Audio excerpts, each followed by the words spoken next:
નંદીને પૂછે કે કોણ આવ્યું તું, શું કીધું, શું તકલીફ હતી. સૌથી પહેલી વસ્તુ તો ધ્યાન. ધ્યાન મૂલમ પરમ પદમ, જે આપણે કહીએ છીએ કે ધ્યાન. જીવનની અંદર મુખ્ય 3 વસ્તુ જ છે: શ્રવણ, કીર્તન અને મનન. જ્યારે આપણે સાંભળીએ, સત્સંગમાં જઈએ, કથા શ્રવણ કરીએ, કાન પવિત્ર થાય તો આપણે મન પવિત્ર થાય. અને જ્યારે ધ્યાન લાગે તો કીર્તન કરવાનું આપણે મન થાય, પોતે પોતે ડોલવા લાગીએ અને બસ ભગવાનમાં આપણે ઓતપ્રોત થઈએ.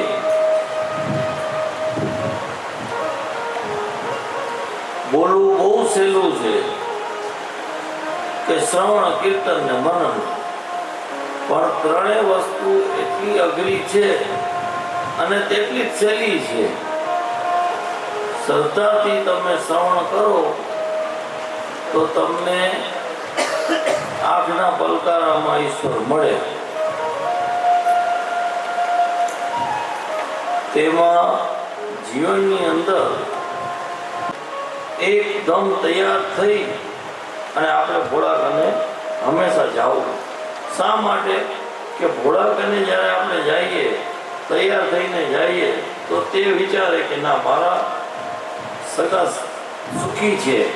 અને તેની સામે આપણે જ્યારે તૈયાર થઈને બેસીએ તો શિવ પુરાણમાં જેમ ગઈકાલે તમને કીધું હતું કે 16 દિવસ પાર્વતીજીને શિવ પુરાણ કથામાં તૈયાર થવામાં લાગ્યા હતા. તો આપણે થોડા તૈયાર થઈને જઈએ તો આપણો ઘોડિયો કેવો રાજી થાય. તો તે પ્રમાણે જીવનની અંદર જ્યારે આપણે તૈયાર થઈએ, મન રાજી હોય તો માંડવે જવાય. કથામાં તમે રાજી થઈને આવો તો તમારા કાર્ય બધા સફળ થાય. અને શિવજીની કથા એક જ એવી છે કે જેમાં બધી અલગ અલગ પ્રકારની વાતો આવે. અને દરિયામાંથી લોટો બરાબર મહારાજ પૂરો કરી શકે, બાકી કોઈ શિવ પુરાણ પૂરી કરી નથી શકતા.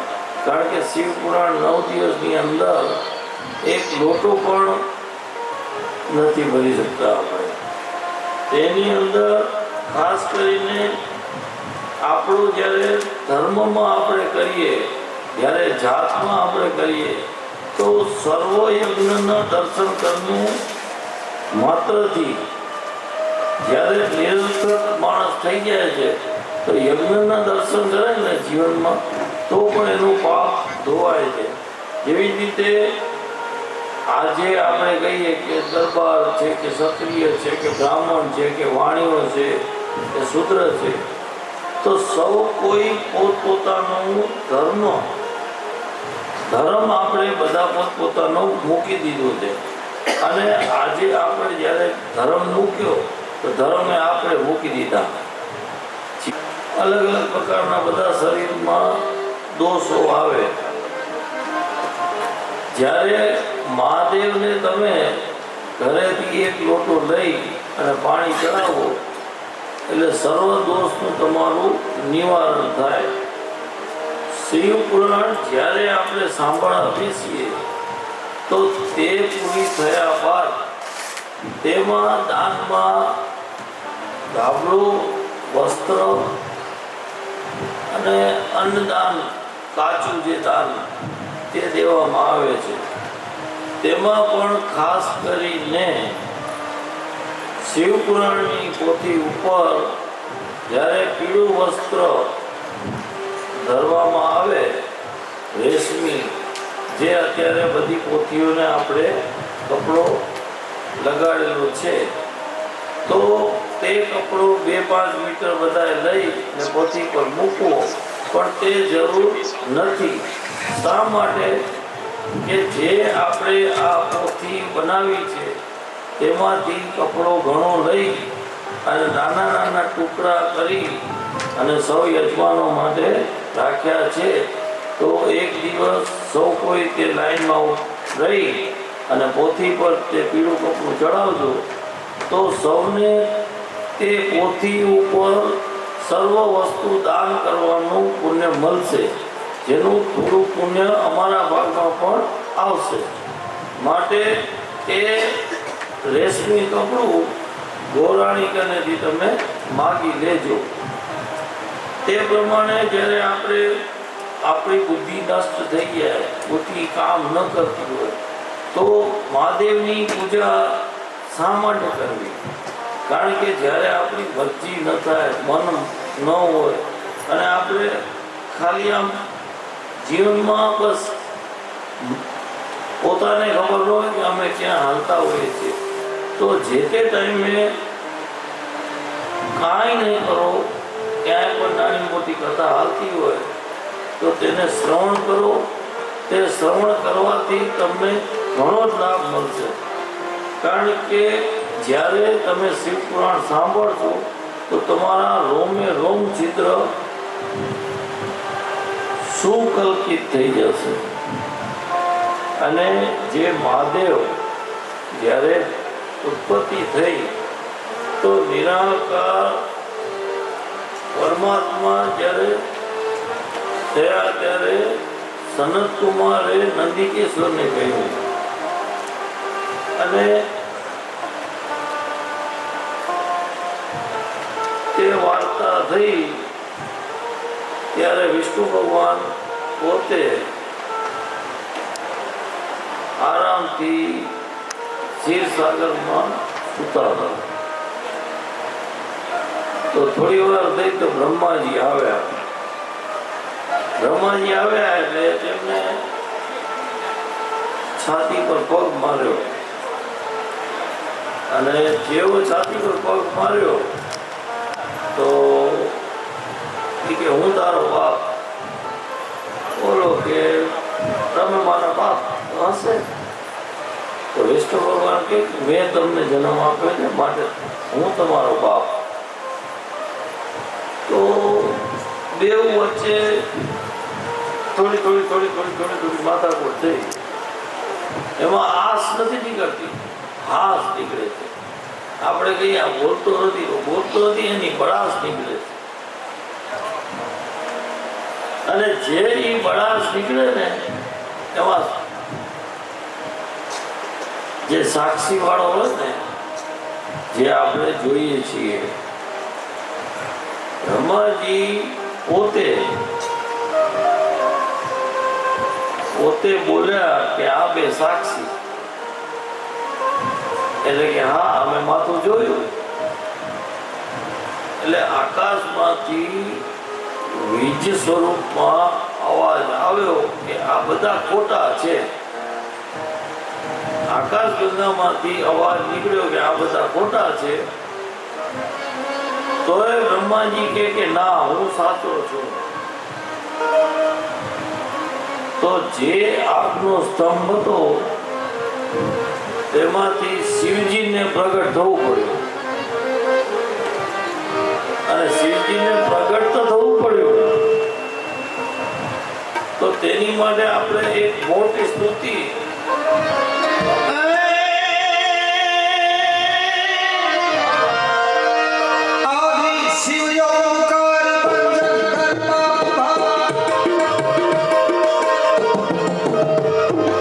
Adri Shiv Yom Kar Bandhan Dhar Paap Bhaat Niranjan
પ્રગટ થયા કોઈ બ્રહ્માજી માને નહીં.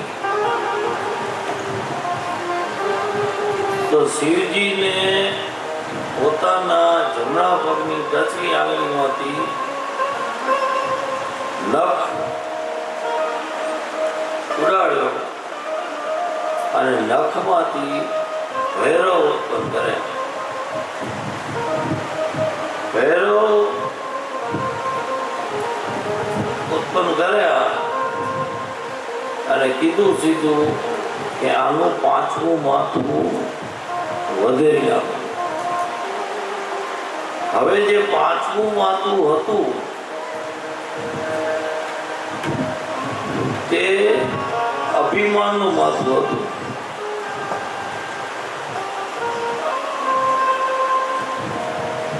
હવે જેવું ભગવાને કીધું ભૈરવને, તો વિષ્ણુ ભગવાન દયા દ્રષ્ટિ વાળા હતા. તેમણે શિવજીના પગે પડી નાના છોકરાની જેમ કલવલ કર્યો કે ના, એને ન મારો, એને ન મારો.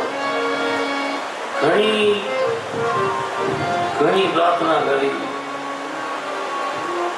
છતાં પણ જે એકવાર વડીલ કે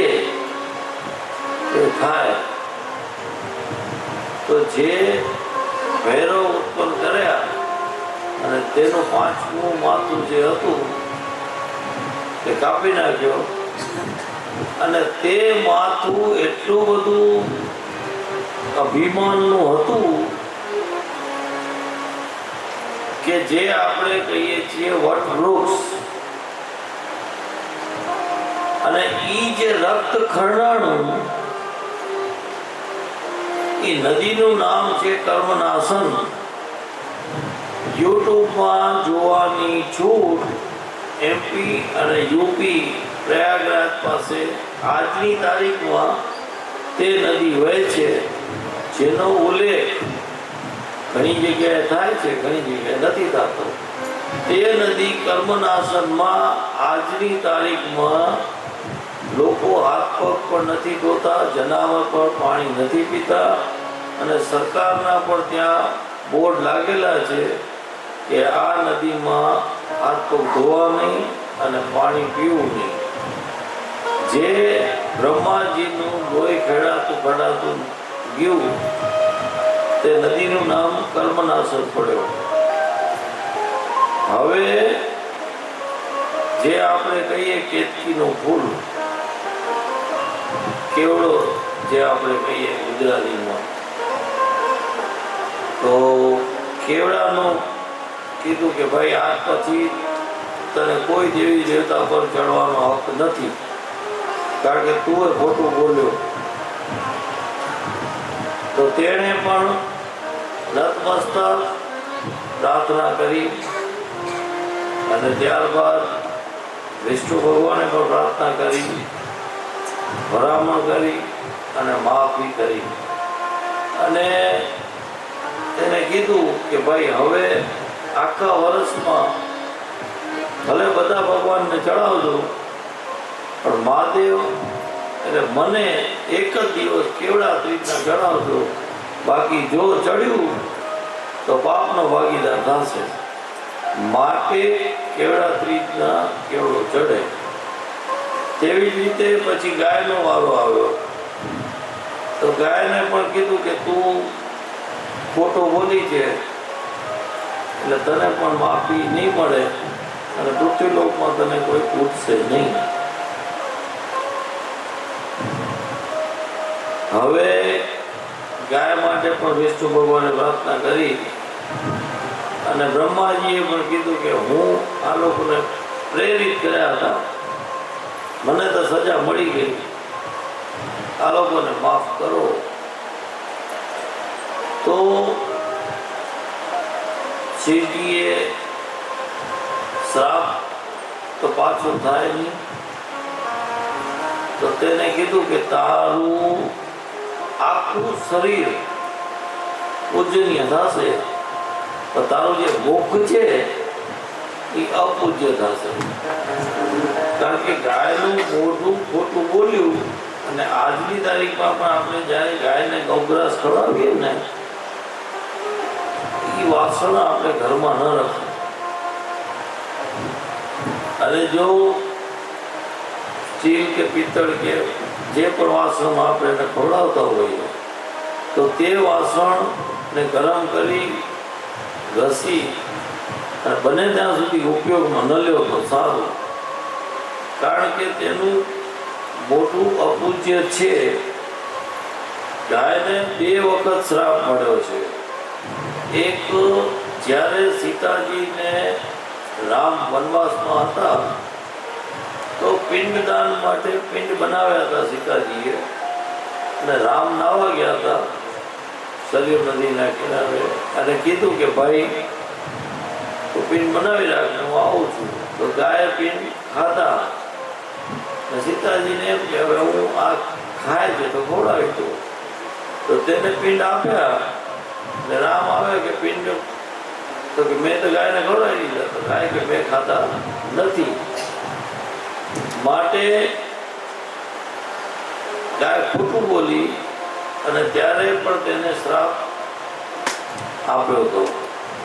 માટે એનું મોઢું જે અપૂજ્ય છે, આપણે ગાયને પૂંછડે પૂજીએ, મોઢે નથી પૂજતા. તેનું સૌથી મોટું કારણ આ જ છે. કારણ કે ગાય જે 2 વખત ખોટું બોલી તો તેમાં તેને જે દેવલોકમાંથી શ્રાપે મળ્યો, અને જે તેને ખોટું શા માટે બોલી તો કે રોટલી માટે. આજની તારીખમાં આપણે એને જે પહેલી રોટલી દઈએ છીએ તેનું ફળ આપણે મળે છે ને મળે છે, પણ તેના મુખને જો આપણો હાથ લાગે તો આપણે હસ્ત પ્રક્ષેપણ એટલે હાથ આપણે ધોવો પડે. આ પ્રમાણેની જે કથા છે તે વિદ્યેશ્વર સંહિતામાં બ્રહ્માજી અને વિષ્ણુનું જે દ્વંદ્વ યુદ્ધ થયું હતું અને શિવજી જે ઉત્પન્ન થયા હતા, અને જે આપણે શિવજીને લિંગાકારમાં જે આજે જોઈએ છીએ તે શિવજી લિંગાકારમાં સાક્ષાત શિવજી લિંગાકારમાં જ બેઠા છે, અને લિંગાકારની અંદર તેમનું સ્વરૂપ આખે આખું છુપાયેલું છે. તે નજર અંદાજ કરવું નહીં, કારણ કે તેમની અંદર આજે 64 જોગણી 33 કરોડ દેવતા, સતી પાર્વતી, ગણપતિ, કાર્તિકે, એમની પુત્રી મોટી જયા, વિસરા, સાવરી, બાલી, દેવતલી દેવ અને અશોક સુંદરી, આ બધું કુટુંબ તેમનું જડાધારીની આજુબાજુમાં છે. જે જડાધારીના આપણે 3 પગવાનું જે ઉપરથી જડાધારી આવતી હોય તો તે સ્થાન શૃંગી ભૃંગીનું છે.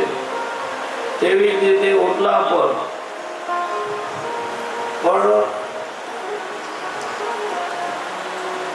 ભૈરવ પણ બેસે, અને ગણપતિ ને હનુમાનજી પણ છે, અને કશ્યપ અવતાર છે વિષ્ણુનો, અને નંદી પણ એક મહાત્મા હતા. તેની પણ કથા આપણે આગળ સાંભળશું. ત્યારબાદ જ્યારે રુદ્ર સંહિતા, તમે ભૈરવની ક્યાંય પણ મૂર્તિ હોય તો ભૈરવની મૂર્તિ પાસે બેસી અને રુદ્ર સંહિતા 3 વાર મનમાં બોલો તો તમારું કાર્ય ફળીભૂત થાય. જીવનમાં તમારે કોઈ પણ જાતની તકલીફ આવે તો શિવજીના મંદિરે ચોખાનો 1 દાણો મગનો અને 1 દાણો ચણાનો મહાદેવ પર તમે ચડાવો, અને જે તેમની જડાધારી જાય છે ત્યાં પહેલા પાણી રેડવું અશોક સુંદરી પર, અને જે તમે આપણે અશોક સુંદરી પર પાણી રેડીએ તેની વિપરીત દિશામાં તમારે પાણી રેડો તો તમને જે જોતું હોય એ 12 કલાકમાં તમને મળે. તેવી જ રીતે જ્યારે ઘરની અંદર ખૂબ ઉગ્ર વાતાવરણ થઈ જાય તો મહાદેવજીનું તુમરુકાજીનું નામ લઈ હાથમાં જળ લઈ અને જે આપણું માટલું હોય તેમાં એ અંજલિ નાખી દેવી અને તે પાણી તમે સૌ કોઈને પીવડાવો તો તેનાથી તમને લાભ થાય અને ઘરનું વાતાવરણ રળિયામણું થઈ જાય.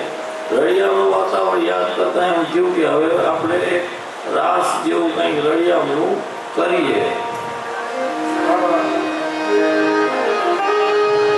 હવેથી શિવ હસિયો જાઉં કૈલાસમાં. માતા બહેનોને રાસ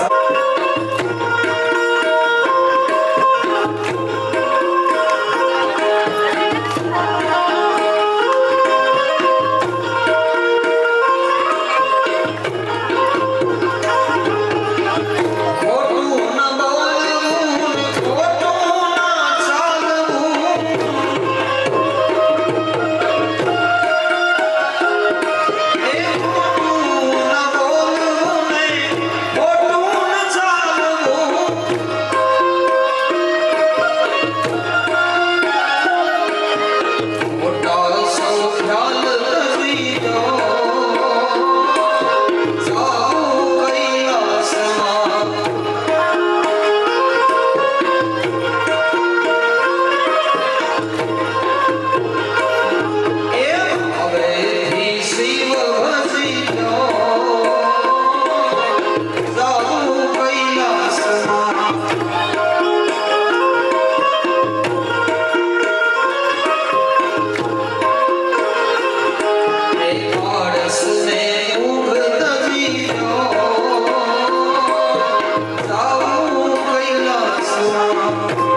શિવજીને પણ રાસ બહુ જ પ્રિય છે.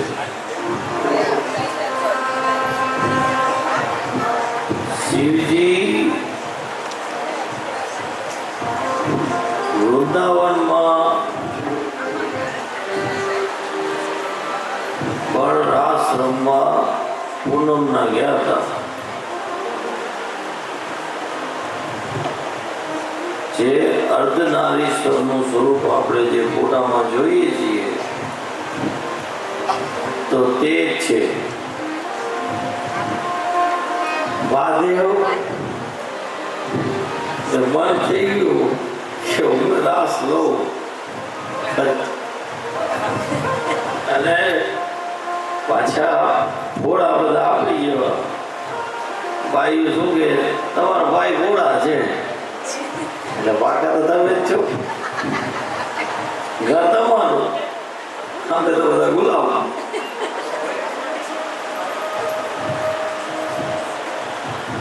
સૌથી સહેલો શબ્દ તમારા ભાઈ બહુ ઘોડા. કંઈક વસ્તુ લઈ આવે તમને લેતા નથી આવડતું, ન લઈ આવે તો કાંઈ લઈ નથી આવતું.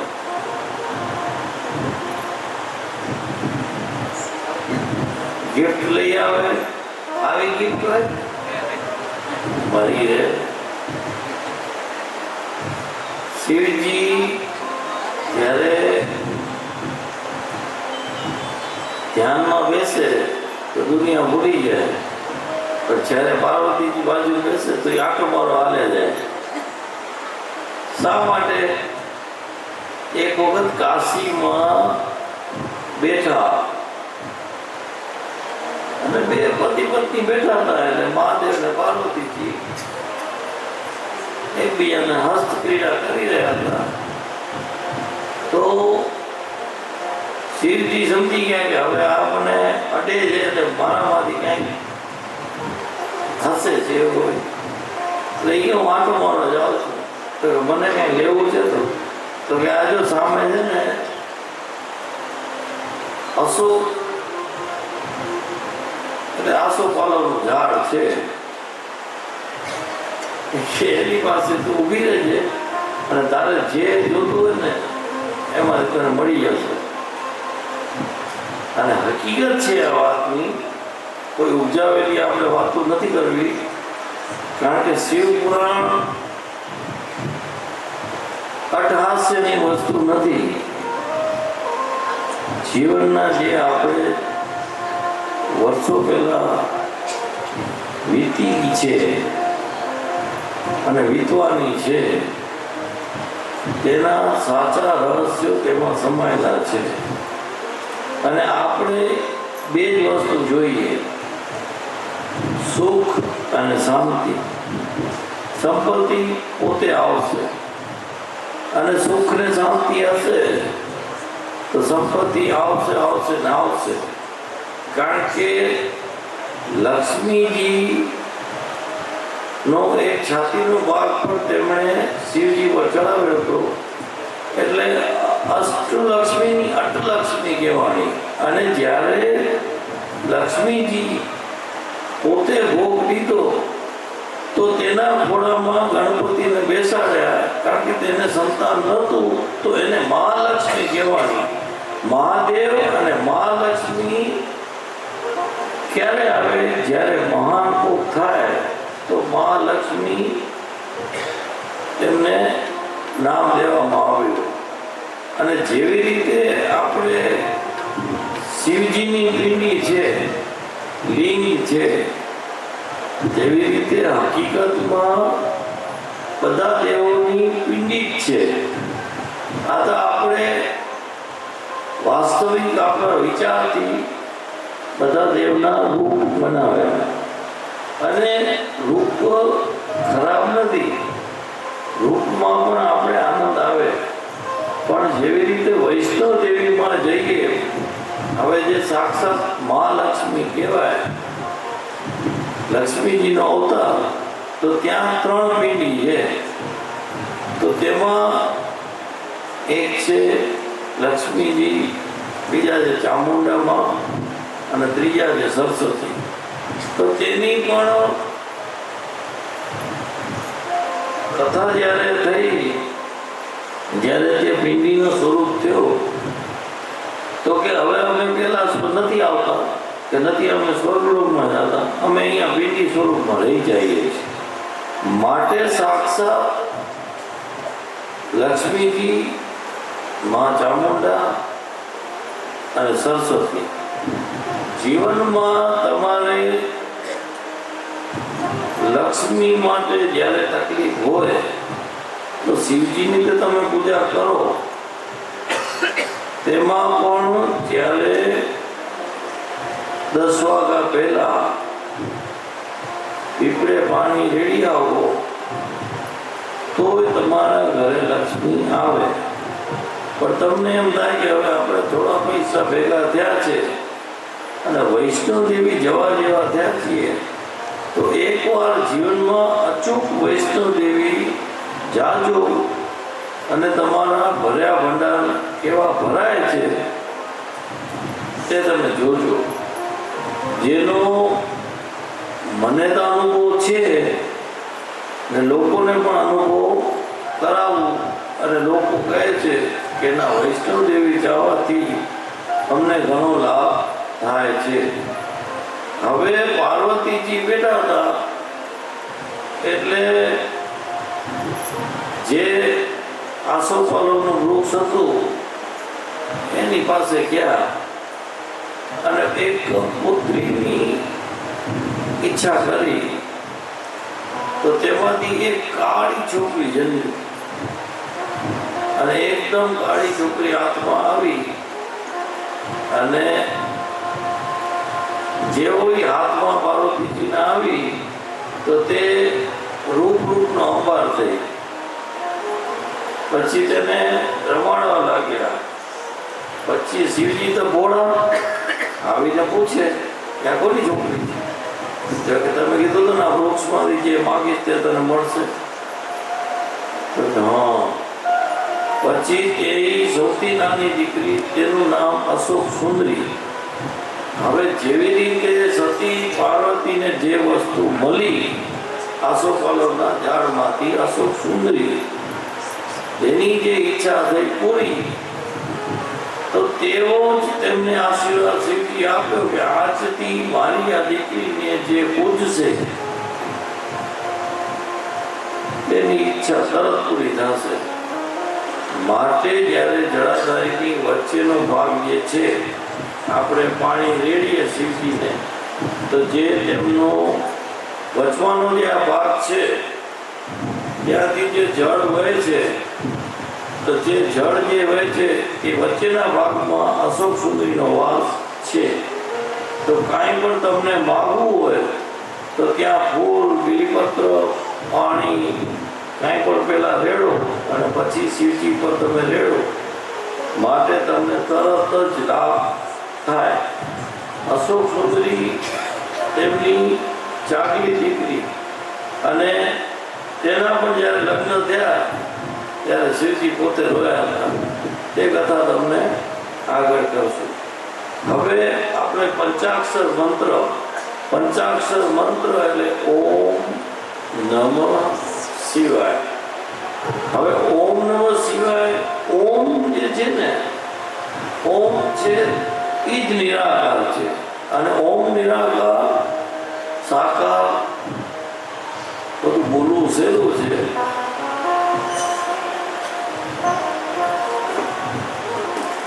પણ જ્યારે ઓમનું ધ્યાન કરીએ ને ત્યારે ઓમ ઓમ ઓમ એકાંતમાં બોલીએ કે સૌની વચ્ચે બોલીએ તો જેમ આપણે બગાસું આવે અને આંખ બંધ થઈ જાય એમ ઓમ નાભીથી જ્યારે અવાજ નીકળે તો આંખ બંધ થઈ જાય. સાક્ષાત દેવાધિદેવ મહાદેવ ઓમ માં સમાયેલા છે. તેવી જ રીતે જ્યારે ઓમ નમઃ શિવાય જ્યારે આપણે બોલ્યા તો તેમાં 4 મસ્તક જે કહીએ ને તો તે ગાયત્રી ના બનાવ્યા. હવે આપણે વિચારીએ કે આ વસ્તુ અહીંયાથી ક્યાં થઈ તો તેમાં જે કહીએ ને તો 4 મુખ જે છે તે ગાયત્રીના અને 5મો મુખ જે છે ઓમ જે આપણે બોલીએ તો તેમાંથી ત્રિપદા ગાયત્રી પ્રગટ થઈ અને વેદોના કરોડો મંત્રો તેમાંથી નીકળ્યા. હવે જ્યારે ઓમ નમઃ શિવાય પંચાક્ષર મંત્ર માતૃકાનું વર્ણન કર્યું આપણું માટે જગત જનની પણ તેમાં આવી ગઈ. એટલે તમે ઓમ નમઃ શિવાય બોલો એટલે જીવનમાં તમારે એક મંત્ર બોલો તો કરોડો મંત્રનું પુણ્ય મળે. તેમાં પણ પુરુષ ઓમ નમઃ શિવાય અને સ્ત્રી શિવાય નમઃ ઓમ. ઓમ નમઃ શિવાય પુરુષે બોલવું ને નમઃ શિવાય ઓમ સ્ત્રીએ બોલવું. આમાં આગળ ઓમ લગાડવું પુરુષે, સ્ત્રીએ પાછળ ઓમ લગાડવો. તેમજ શ્રી શિવાય નમસ્તુભ્યમ સ્ત્રી કે પુરુષ આ મંત્રનો ઉચ્ચાર કોઈ પણ કરી શકે છે. અને તમને રસ્તામાં જાતા હો અને ઓચિંતાની કઈ તકલીફ પડે કે ઘરમાં હો તો શ્રી શિવાય નમસ્તુભ્યમ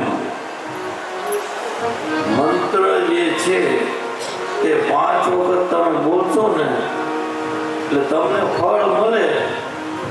એટલે મને યાદ ન કરજો, શિવજીને યાદ કરજો કે મહાદેવ આપણી ભેગો છે અને તમારું કામ ઘડીના 6થા ભાગમાં થઈ જાય. અને જ્યારે ઘરે આપણા બાળક જીદ કરતા હોય, ભણવામાં અજ્ઞાનતા દેખાડતા હોય, બીજી બધી રીતે હોશિયાર હોય પણ ભણવામાં તેમને રુચિ ન થતી હોય તો શિવજીના મંદિરે જાઓ, અશોક સુંદરી પર જળ ચડાવવું અને ત્યારે તુમરુકાજીનું નામ બોલવું અને તે પાણી શિવજી પર પાછું ચડાવવું અને તે પાણી જીવી લેવું. એટલે થોડું લઈ લેવાનું અને એ પાણી ઘરે લઈ બાળક પીએ તો ઠીક છે,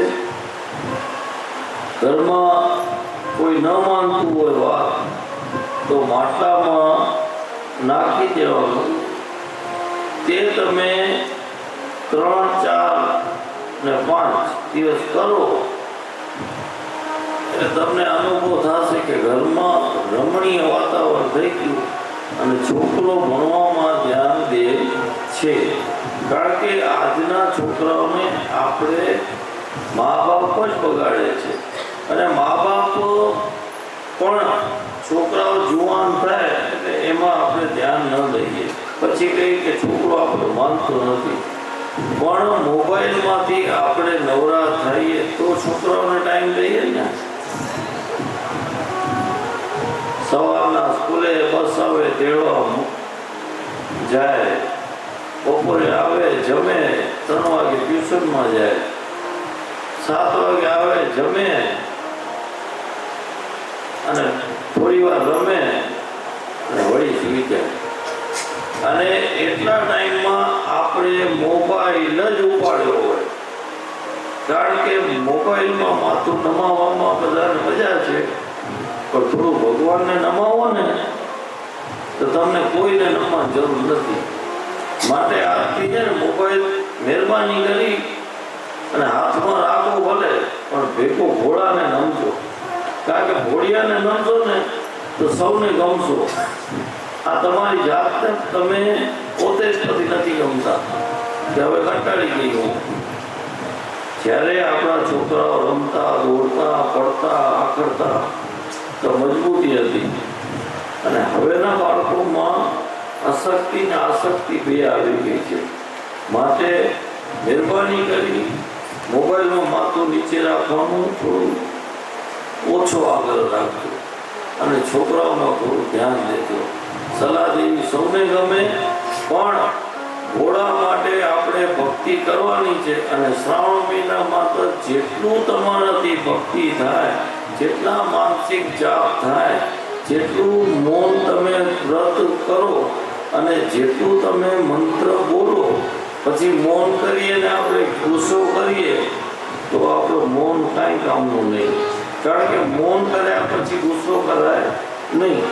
અને મહાદેવની જ્યારે આપણે પૂજા કરવા જઈએ તો તેમને ચંદન, ધૂપ, દીપ, કપૂર બને એટલું સમજો ને કે તમે એમને ધરો અને દીવા પ્રગટાવો. સોમવારના દિવસે, પ્રદોષના દિવસે, શિવરાત્રિના દિવસે આમ બસ આનંદ આનંદ આનંદ. અને 1 મહિનો તમે જે આનંદ કરશો ને, તમારું વર્ષ કેવું જશે કે તમે યાદ કરશો. અને ઘોડો તો ઘોડો છે, ઘોડાને ભજો, ઘોડાને ભજો, ઘોડાને ભજો, ભજલો દિન રાત. શિવને ભજો શિવ દિન રાત, ઘોડાને ભજો શિવ દિન રાત. શિવને ભજો શિવ દિન રાત, જો શિવ દિન રાત શિવને.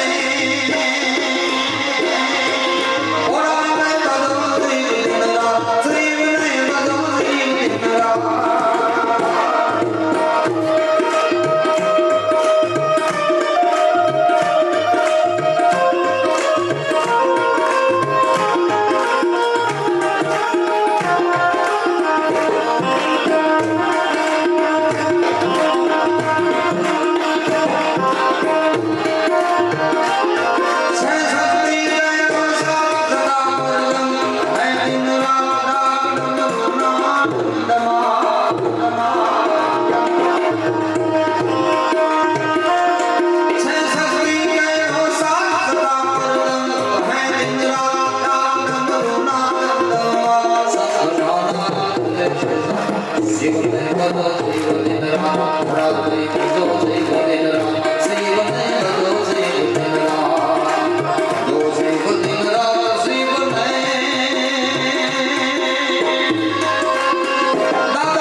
તિરોભાવ એટલે 5 તત્વ: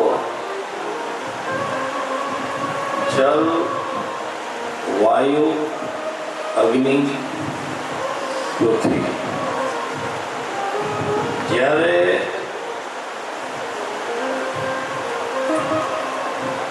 5 ભૂતોમાં ભળી જાય તો કેવાય તિરોભાવ. તિરોભાવ, તિરોભાવ. શબ્દ અઘરો નથી, પણ શબ્દનો સાર બહુ ઊંડો છે. વાયુ આપણે અહીંયાથી ઉવા લઈ જાય, આપણા વિચાર પણ લઈ જાય, આપણને પણ લઈ જાય. જોરથી પવન આવે તો શરીર પણ હટી જાય.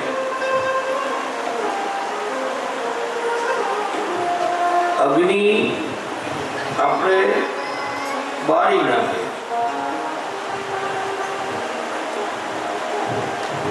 જે સંહાર કરે. જ્યારે જીવનમાં પાણી છે, જે આપણે સરકાર બોર્ડ લગાડે, જલ હે તો જીવન હે.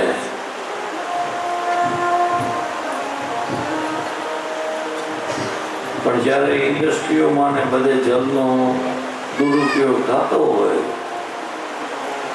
અને વૃક્ષો કપાતા હોય તો જલ માટે જીવન પણ નષ્ટ થતું છે. માટે જલ જ્યારે આપણે જરૂર છે તો જલથી વૃદ્ધિ થાય, આગથી બળી જાય અને વાયુથી સ્થળાંતર થાય. અને જ્યારે શરીર આ પંચ મહાભૂતામાં ભળી જાય તો તેને તિરોભાવ કહેવાય. હવે આ વાત મૂળ ઈ છે કે જ્યારે પાર્વતીજી કંકલમાં, અત્યારે ટૂંકાણમાં આપણે બતાવશું કારણ કે તેમની લાંબી કથા આગળ સાંભળશું. ભસ્મ ત્રિકોણ, જે સૌથી પહેલું મહાદેવે ભસ્મ ત્રિકોણ ક્યાંથી લગાડ્યો? સૃષ્ટિ સર્જનહાર પૃથ્વીલોકનો દેવ, કાશી અવિનાશી નગરીનો દેવ, કાલનો કાલ મહાકાલ,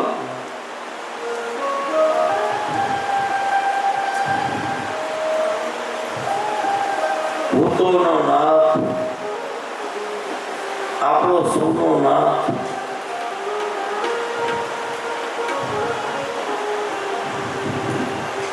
જ્યારે કંખલમાં સતી આંગળીથી, ટચલી આંગળીથી શરીરમાં આગ ઉત્પન્ન કરી અને આખા શરીરે આગ લાગી એટલે તેમાં ઢેકડો માર્યો, શરીર ત્યાગી દીધું. ત્યારબાદ શિવજી આવ્યા. બીજી બધી ઘણી કથાઓ છે, આગળ જોશું આપણે. તો શિવજી આવ્યા જ્યારે પાર્વતીજીને બે હાથે ઉપાડ્યા તો તેમનો જે અગ્નિથી ભસ્મ થયેલું શરીર હતું સતીનું, તે તેમના ડાબા ખભા ઉપર ભસ્મ લાગી.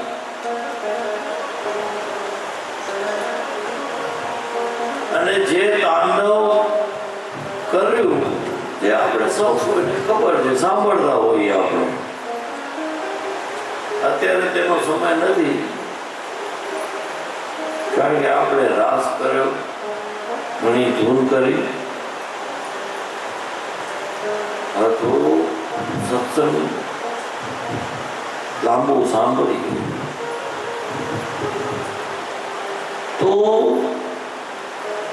સતીનો હાથ પડેલો શિવજીને ડાબા અંગ ઉપર લાગ્યો અને તાંડવ કર્યું. ચાલ્યા જલાય નહીં, પકડાય નહીં. ત્યારે વિષ્ણુ ભગવાને 51 ટુકડા કર્યા સતીના, જે આજે 51 શક્તિપીઠ છે. તો તે જે એ ભસ્મ ડાબા હાથ ઉપર લાગી, તે ભસ્મ તેમણે વચલી મોટી જે આંગળીયા હોય અંગૂઠાની અને કનિષ્ઠાની વચ્ચેની, તે 3 આંગળીથી ભસ્મ ધારણ કર્યું. ત્યારથી ભસ્મ ધારણ કરવાની રુચિ સૌમાં આવી અને તે ભસ્મ ધારણ કરવાનું મહત્વ મોટામાં મોટું ઈ છે કે મસ્તક ઉપર સતીનું જે ભસ્મ લગાડી, તો ભસ્મ ધારણ કરવાથી 3 લોકના જે દેવ છે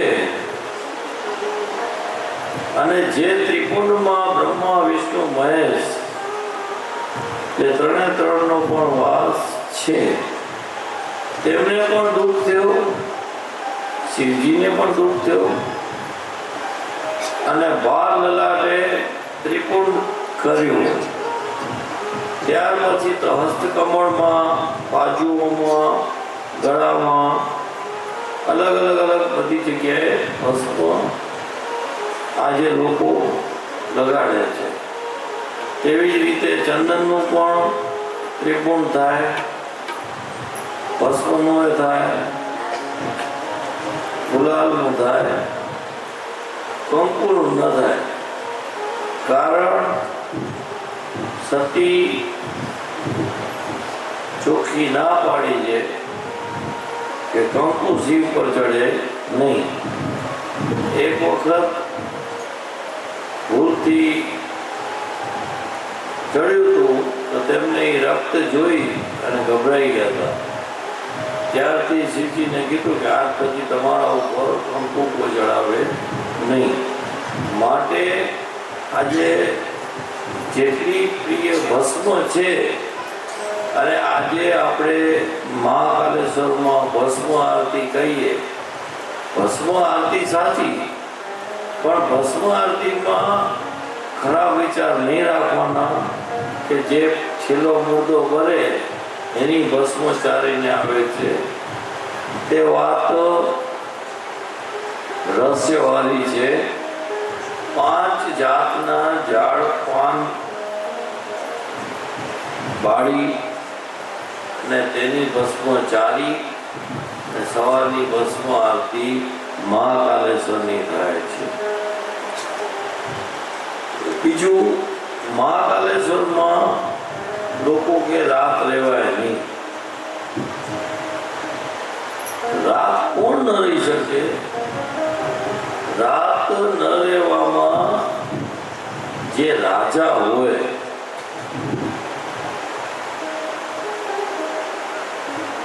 જે કચ્છનો રાજા કહીએ આપણે, મહારાજા, અત્યારે જેમ આપણે ઇન્દ્રજીત છે, કુંવર, તે ન રહી શકે.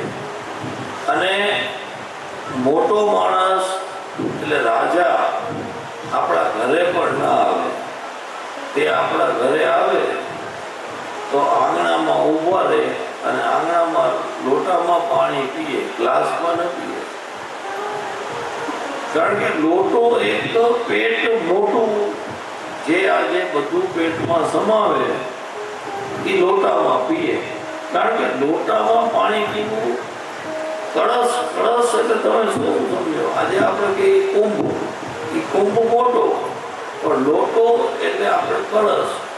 આજે કોઈ પણ પેલા મોટા માણસો આપણે જ્યારે પાણી પીતા તો આપણે તેમને લોટામાં પાણી દેતા. શા માટે? મુખ્ય છે, મોટા છે, દાદાને પાણી લોટામાં દેજે, ગ્લાસમાં ન દેતા. પણ ગ્લાસમાં ને લોટામાં ફરક શું છે? કારણ કે એ બધું પચાવીને તમને મોટા કર્યા છે. એને શું સહન કર્યો છે લોટાવાળાને જ ખબર હોય. માટે લોટો આપણે ભરી અને મહાદેવને ચડાવીએ તો મહાદેવને આપણી બધી ખબર પડી જાય કે હવે શું છે આ લોટાવાળાનું. એટલે એક લોટો જલ, મહાદેવ કે વાત ચલ. માટે આપણે જીવનની અંદર ઘણી બધી વાર્તાઓ એવી છે કે જે આપણે જીવનની અંદર સચોટ થતી હોય, પણ આપણે જો નિંદરમાં હોઈએ કે જા ભાઈ તું આજે મંદિર ગયો, આ તો ભગત થઈ ગયો, રોજ જાય છે. ભગત જે છે ને તેને જગત ઠગે છે, અને જગત ઠગે ને એમાં ભગત રાજી થાય. અને આપણે તો એવા માણસ થવાનું પાગલ, એટલે ગાંડો. પાગલ નહીં, जिसने गल को पा लिया, એટલે વાતને જે સમજી જાય ને એ મોટો પાગલ. આપણે બધી ખબર પડતી હોય કે આપણે અહીંયા હવે ઠીક છે ભાઈ, હસીને કાઢી નાખવાનું. જેસને ગલ को पा लिया એ મોટો પાગલ. અને એ પાગલ થવામાં મજા છે. કારણ કે જો જીવનની અંદર સ્યાણા થશો ને તો હાલ પૂરા થાય. એના કરતાં ગાંડા થઈને જીવવું, જે જીવનમાં મજા છે એ બીજે ક્યાંય મજા નથી. અને ભોળાનો ભગત હોય એ તો ભોળો જ હોય. એમાં આપણે લાવવું નથી, કોઈ વિચારવું કે નથી કોઈ દ્રષ્ટાંત દેવા કે નથી કોઈના દ્રષ્ટાંત લેવા. આજે તેમના જ પુત્ર ગણપતિ હોશિયાર થયા તો તેમનું માથું વધેરાઈ ગયું. પણ વધેર્યા પાછી પણ ભાન બોલ્યા કોણ? શિવજી. તેની પણ કથા આવશે. આજે એક બાપ ભાન બોલે અને એ પોતાના દીકરાને વધેરે, અને જ્યારે પરિક્રમા કરીને આવ્યા કાર્તિકે, ગણપતિ જે પરિક્રમા 4 કરી નાખી અને એને પ્રથમ સ્થાન મળ્યો તો માય માં કહેવાય. માએ શું કીધું કે આજથી તમારી પરિક્રમા કોઈ નહીં કરે આખી. જો કોઈ તમારી પરિક્રમા આખી કરીને તો તેને મા પાપ લાગશે. એટલે શિવજીની અડધી પરિક્રમા થાય છે. દેવ વચન, લીધું વચન, અને આ તો લેવા બેસી જાય કઈ માણસ તો એકમાં તો પેટ ન ભરાય. એટલે કે દેવ બીજું વચન તો કે છે તો કે કાશી તમારી અવિનાશી, તમને કાશી ગમે તો આજ પછી કાશીમાં કોઈ મરે તો તમારે એને અમર મંત્ર દેવાનો, એ તમારે એના કાનમાં મંત્ર દેવાનો.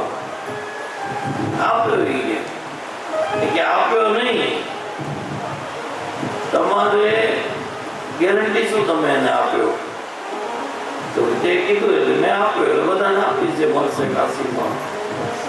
તો કે એમ નહીં, એનું જમણો કાન વાળી નાખવાનો. આજની તારીખમાં કાશીમાં કોઈ મરે તો એનો જમણો કાન શિવજી પોતે પેટ કરી નાખે. અને એક જમાનો હતો જ્યારે લોકો કાશીમાં ગળા ઉપર પર્વત મુકાવતા, એ આત્મહત્યા જ કહેવાય. છતાં પણ એનું કાન વળાઈ જતો. પછી ઈ બંધ થયું તો રેલવેના પુલ ઉપરથી માણસો ઠેકડા મારી મરતા, એના કાન મોડ્યા હતા. મોટી મોટી જાળીઓ લગાડી. અને કાશી અવિનાશી અને મણિકર્ણિકાની એક મસાણ છે ત્યાં. તે સ્મશાનમાં જે ચાંડાલ કહેવાય, જે પાર્થ એટલે જે મુર્દા બાળે, તે એક નાના કોલસામાં થી તમને આપે અને આખો ચૂલો 2 કલાક પૂરો થઈ જાય. એ મણિકર્ણિકાનો પરચો છે અને મણિકર્ણિકા 24 કલાક ચાલુ. અને મણિકર્ણિકાના દર્શન કરો ને તો આવો ભાગ્ય. ત્યાં આગળ જેમ આપણે રોડ ઉપર ગાડી ઓવરટેક કરીએ આગળ હાલવા માટે, ત્યાં મુર્દાની ઠાઠડીઓ માણસો દોડી દોડીને ઓવરટેક કરતા હોય અને એટલી ગળદી હોય કે સવારના માણસ ગયો હોય ત્યારે સાંજે કે બીજે દિવસેનો નંબર આવે, છતાંય કોઈ મુર્દો ન ભૂલે ન ઝૂલે ન અકળાઈ જાય. માટે अकड़ किसको होती है? मुर्दा ने. जीवता जीव ने अकड़ाय नहीं. जीवतो जीव જેટલો નરમ રહે ને એટલો સૌને ગમે. જે ગઈકાલે આપણે કીધું હતું કે આરતી કરીએ તો થોડાક નમવાનું, જેવી રીતે 7 વખત કરીએ અને 7 × 14 તો 14 ભવનની આરતી થાય. પણ તમે જ્યારે નમો તો તમારું દેવ આરતી લે. માટે કમરનો ભાગ આરતી કરવા ટાઈમે નમાવવો જોઈએ. અને જાપ કરો ત્યારે બને ત્યાં સુધી ટટાર બેસવું. શા માટે? કારણ કે આપણે સૌ સર્પ યોનિમાંથી જન્મ્યા છીએ. મનુષ્ય અવતારમાં પેલા પાણીનો પરપોટો, પછી જે સંઘર બને તો જે પાછળની જે રેપની હડી કહેવાય આખી, તે જેટલી ટાઈટ રહે, જેટલા તમે કડક બેસો તો તમારું તરંગ ઉર્જા બ્રહ્માંડમાં જાય અને બ્રહ્માંડ કંઈ રાખતું નથી, તે તમને તરત જ પાછી મળે. માટે જ્યારે પણ માળા કરતા હો તો બને ત્યાં સુધી જે 5, 10, 15, 25, 50, 100 કે 1000 5 મિનિટ 10 મિનિટ કલાક ટટાર બેસવાનો આગ્રહ રાખજો. કારણ કે ટટાર બેસીને જે તમે જપ કરશો, તે નામ લેશો, તેનું તમને ફળ અનેક ગણું મળશે. આપણે બેડ વળી અને આ બેવડા થઈ અને કરીએ જાપ તો તે જાપ આપણા અટકી જાય છે. બને ત્યાં સુધી જાપ કરવા માટે ટટાર બેસવું. હા, ઉંમર હોય 60, 70, 65 ની આજુબાજુ ઉંમર હોય અને નાની ઉંમરમાં ન બેસાતું હોય તો તેમણે 10 આંગળા ભેગા કરવાના અને ખોળામાં રાખવાના અને તે રાખી અને બેસીને શાંતિથી ભગવાનનું નામ લે, સ્મરણ કરે, નામ લે, તો તેને પણ 3 મહિનામાં શું લાભ થાય એ પોતે જોઈ લેવાનું. કારણ કે ભોળો તો તમને દેવા બેઠો છે. અને 60, 65, 70 પછી તો ઓમ ઓમ ઓમ ઓમ ઓમનું જ રટણ કરવું. કારણ કે ઓમ નિરાકાર તમને શરીરને ક્યાં કેવી રીતે મુક્તિ આપશે અને કોઈની સેવા લેવા નહીં દે. મોટામાં મોટું ઓમકાર નિરંકાર છે. ઓમના જપ બને એટલા કરવા. અને નાની ઉંમર હોય તો ભલે તમે ઓમ નમઃ શિવાય કરો, શ્રી કૃષ્ણ શરણમ કરો, કે જેને તમે માનતા હો તેની તમે પૂજા કરો. પણ મહાદેવ જેટલા ભોળા અને જેટલું જલ્દી આપે એટલો કોઈ દેવ આપે નહીં. બધા દેવ માપી તોલીને આપે. ત્યારે ભોળીઓ સૌને 56 ફાડીને આપે, એની પાસે હિસાબ જ નથી. જ્યારે નંદીનું મૃત્યુ નિશ્ચિત હતું, આયુ ઓછી હતી, તો તેને પણ સામે બેસાડી દીધો. એટલે ક્યારે કોની આયુષ બદલાઈ જાય, કોનું જીવન બદલાઈ જાય, તે મહાદેવના હાથમાં છે. સૌનો નાથ છે આપણો મહાદેવ. અને તેમાં પણ જ્યારે આપણે શિવનું પ્રસાદ નૈવેદ્ય જે ધરીએ તો તેમાં લોકોને વેમ પડે કે કોણ ખાઈ શકે, કેમ ખાવું, શું ખાવું, તે બધી મનની વાતો છે. બ્રાહ્મણ પૂજા કરે, બાવાજી પૂજા કરે, સ્ત્રી ન જાય. આજે મહાકાલેશ્વર મંદિર, કાશી, જેટલી પણ જ્યોતિર્લિંગ છે તેમાં ઘણી જગ્યાએ સ્ત્રી પુરુષ બધા પૂજા કરે છે. તો તેનો કોઈ મહિમા નથી કે ભાઈ આ જાય કે આ ન જાય. જેને જ્યાં બંધન હોય ત્યાં ન જવું, જ્યાં બંધન ન હોય ત્યાં જવું. તેમાં ખાસ કરીને જ્યારે શિવજીની પૂજા કરીએ તો તેમાં અલગ અલગ જાતના ઘણા વ્રત છે. તેમાં પ્રદોષનું એક વ્રત આવે છે, શિવરાત્રીનું વ્રત આવે છે, અને પાર્વતીજીના તો ઘણા વ્રત છે જે લક્ષ્મીજી કે બીજી કોઈ દેવીના નથી. આજે નવરાત્રી પણ માની છે, દશામાં તો માની છે જે અત્યારે ચાલી રહ્યા છે. અને આ બધી કળિયુગની પ્રત્યક્ષ દેવીઓ છે, જેને તમે પૂજો એટલે તમને ફળ તરત મળે ને મળે. આ ઉપજાવી કાઢેલી દેવીઓ નથી. જેવી રીતે વર્ષો પહેલા સંતોષી માની બધા પૂજા કરતા, હવે બધાને ખબર પડી કે સંતોષી તો ગણપતિની દીકરી હતી, તો ત્યારે તમને ખબર નથી. આવી જ રીતે શું છે કે બધા કરે છે એટલે આપણે કરીએ, પણ જેનું જ્ઞાન જરૂરી છે. આજે મોગલમાંને આપણે માનીએ પણ ભગુડાવાળીના જે પરચા છે, અને માં તો માં છે. મોગલમાં જ્યાં પણ હોય, મોગલનું નામ પડે એટલે કામ થાય. પણ એ પણ ઉપજાવેલી નથી, પ્રત્યક્ષ છે. અને કળિયુગમાં આજે તમે જેને પણ માનો, આજે નામ કોઈ પણ મંત્ર તમે બોલો તો તેનો ફળ મળે ને મળે. જ્યારે આપણે શિવજીને પ્રત્યક્ષ પ્રસાદી ધરીએ તો ઉમરા ઉપર જો ધરીએ ને તો આપણે ખાવાનો અધિકાર છે. શિવજીની લિંગને અડી જાય તો પૂજારીને પણ હક નથી,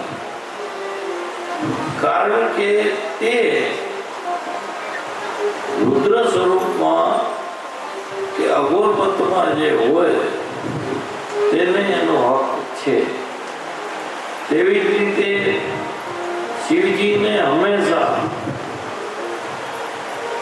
કોઈ પણ જાતની રસોઈ બનાવેલી તમે ધરો તો તેના બને ત્યાં સુધી ત્યાં બેસી અને 3 ભાગ કરવા.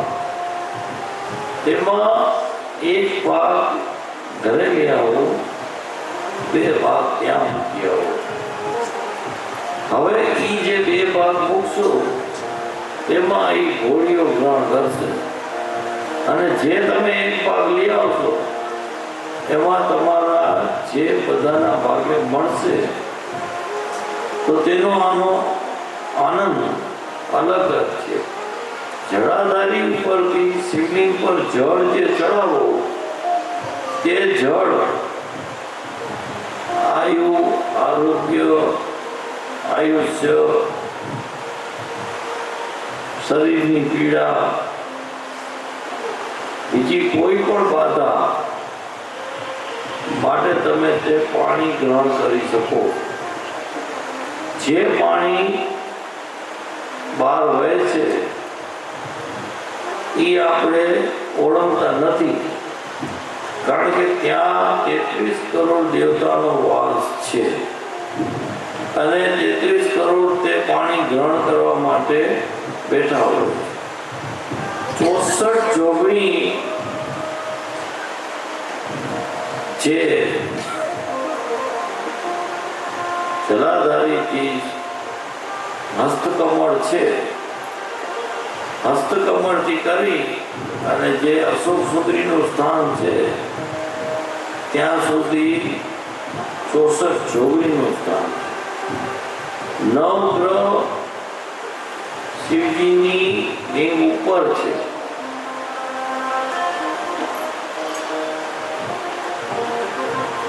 તેત્રીસ કરોડ દેવતા જે આ પાણી જાય છે ત્યાં 64 જોગણી પાણી જે અશોક સુંદરીનું સ્થાન છે અને સતી પાર્વતીનું હસ્તકમળ. જીવનમાં તમને કાંઈ પણ અરુચિ થાય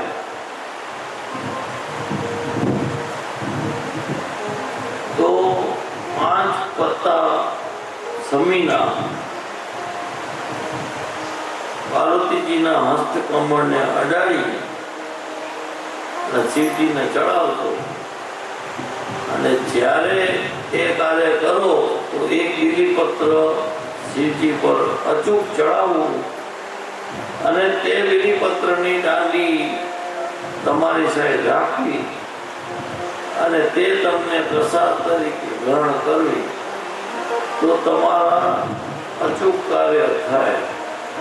અને બીલીપત્રમાં સર્વ દેવી દેવતાઓ અને લક્ષ્મીનો પણ વાસ છે. માટે શિવજીને જ્યારે આપણે નૈવેદ્ય ધરીએ તો તેમાં તમારે વેમ રાખવો નહીં, કારણ કે આજે જે પણ કરો તે મનથી કરવું. નૈવેદ્ય ખાવાથી, પ્રસાદ લેવાથી પાપ નથી લાગતું, પણ નૈવેદ્ય ક્યાં ધરવો તે મહત્વનું છે. કારણ કે આજે શૃંગી ભૃંગી આજે જ્યાં બેઠા છે તો તેનો પણ હક છે.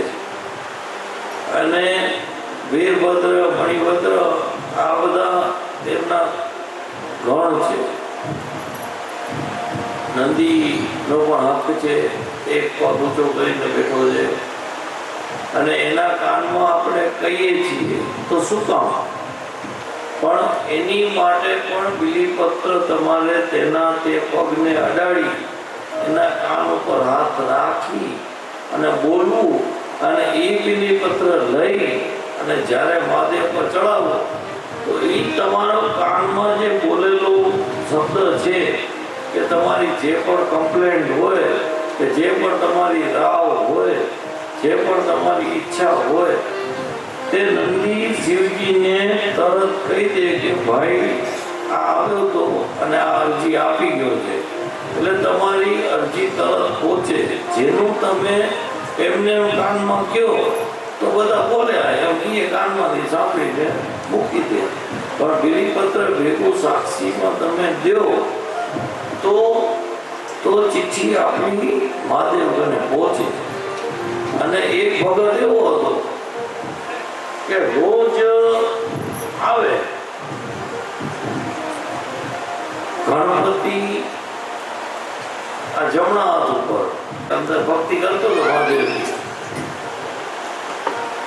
અંદર મહાદેવની ભક્તિ કરતો હતો. એટલે નંદી કે આપણે અંદર ન જવાય કે આ તો મહાદેવની ભક્તિ કરે, હવે શું કરવું?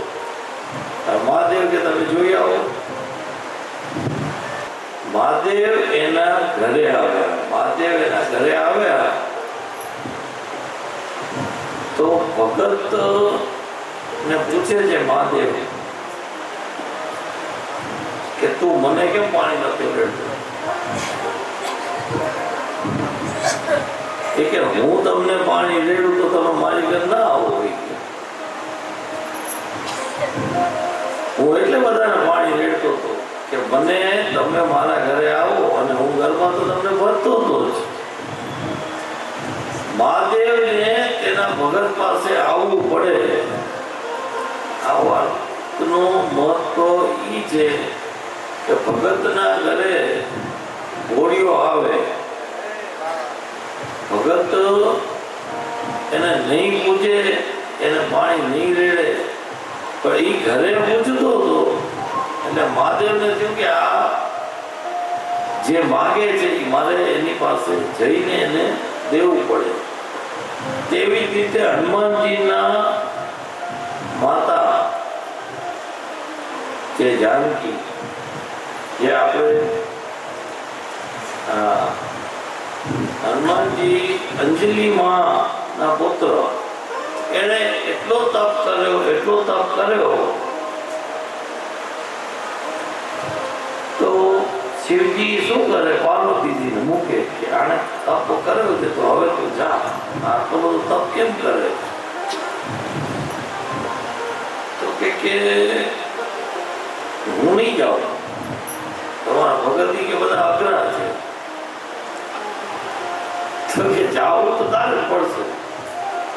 હવે આપણે બધી ગોખણપટ્ટી કરાવીએ, તું આમ કે છે ને આમ કે છે ને આમ બોલશે ને, તો મારી બેન દીકરીઓને ત્યાં જવાનું હોય. પછી આપણે પૂછીએ તું શું કીધું? આમ તો એ બોલી રહી છે. અરે અને આવતા એને બહુ સારી સામે આપી આવી. એ કયા કામે હતી અને શું કરી આવે? તો અંજલિ માતા બેઠા હતા અને અંતે જવું તો પડ્યું.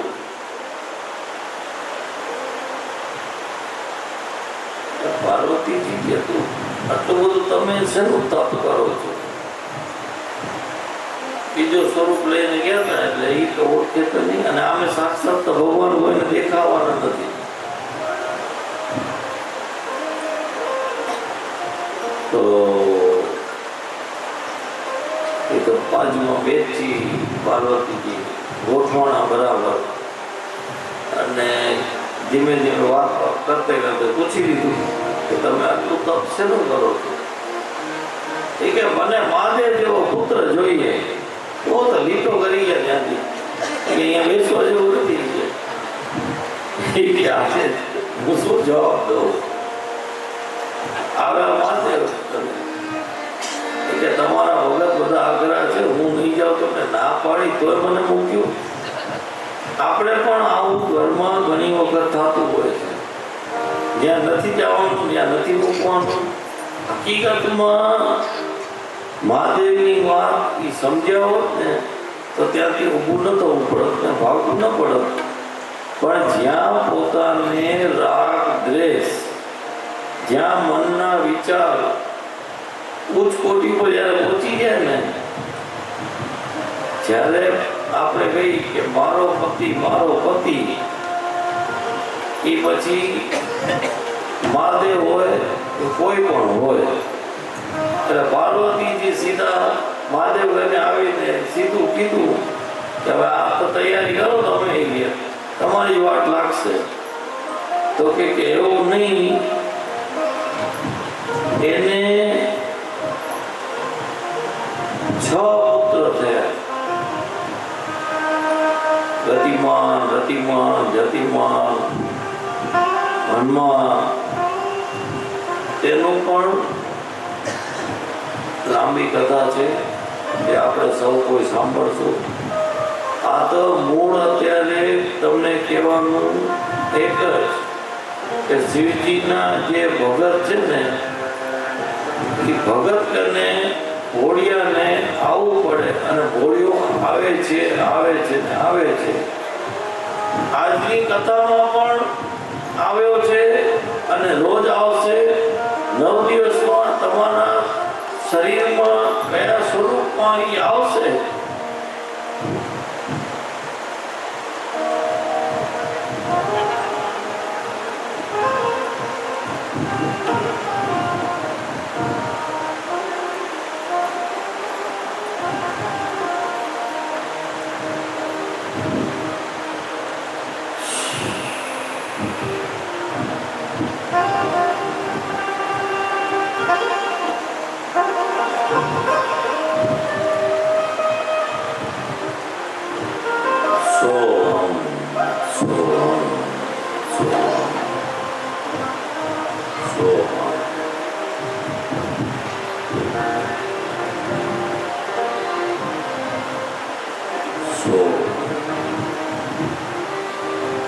ઘોડિયાને કથામાં આવવું જ પડે.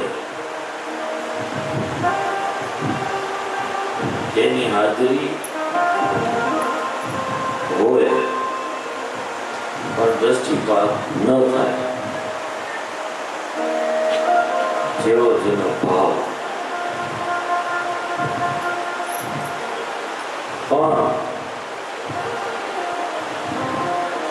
જેવી રીતે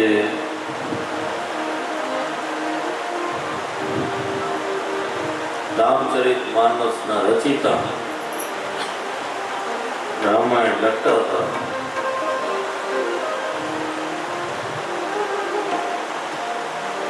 તો એક નાનો છોકરો આવીને કે પંડિતજી બેલ આ રહા હૈ કે હું તો રામનો ભગત છું કે મને બળદ કાંઈ ના કરે અને જે બળદે ઉડાડ્યો રામચરિત ચોપડી બધા શીખે પોતે ઉડ્યા. પછી એમાં એણે લખ્યું હતું કે રામ કણ છે. કે હવે આ ખોટું છે કે કાઢી નાખવું હોય છે. તો હનુમાનજી આવીને એનો હાથ પકડ્યો અને આજની તારીખમાં પણ જો તમને હનુમાનને મળવું હોય તો હનુમાનની ડેરી તો ઘણી છે પણ કાશીમાં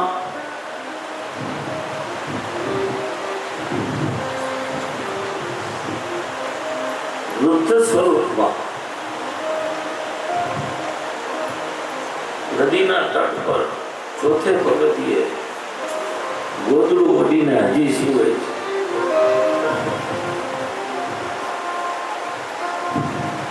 હનુમાનજીએ હાથ પકડ્યો અને કીધું કે રામ કણકણમાં છે, ગુસ્સો નહીં. તો મને આંખો ઉડાડી ગયો કે તમને નાનો છોકરો કહી ગયો કોણ હતો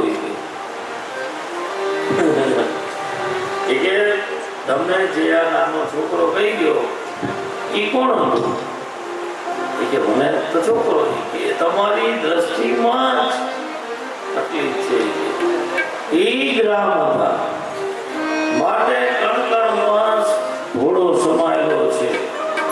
માટે હવે ઘોડાની આપણે ધૂન લઈએ અને ત્યારબાદ આરતી કરશું અને આજના આનંદની સૌને હરિઓમ હરિઓમ.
સૌ સંતોષી ભાવથી આપણે બીજા દિવસની કથા વિરામ પ્રસંગે સાયંકાળે ભાવથી મુખ્ય પોથીના મહાદેવની આરતી ઉતારીશું. વ્યાસપીઠના યજમાનો પણ પધારશો.